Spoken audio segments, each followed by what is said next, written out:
Brian Reynolds once told me, to be good at something, you must be willing to be bad.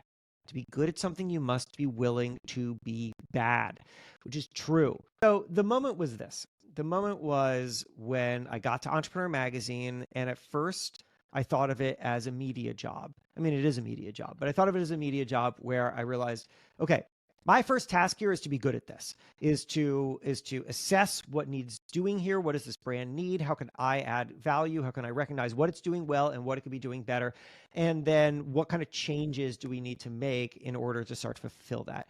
And after about a year of that, I started to say yes to interviews that I was getting requests for. I wasn't really comfortable doing that at first because I wasn't an entrepreneur. I was a media guy who just kind of stumbled into this. And so I started to say yes to those opportunities. And it was very interesting because people were treating me like an authority.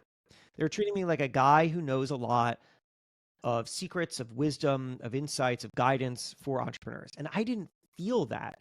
And it was scary. But I also realized that there was a massive opportunity here right now. And that massive opportunity was to grow into the person that people think I am.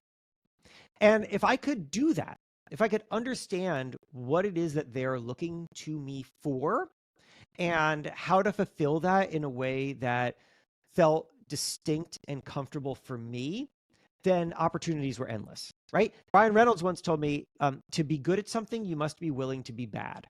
To be good at something, you must be willing to be bad, which is true. The thing that separates successful people from unsuccessful people is not whether you're good at something at the start, but rather whether you are willing to tolerate being bad long enough to get to good. And that was honestly the thing that I discovered.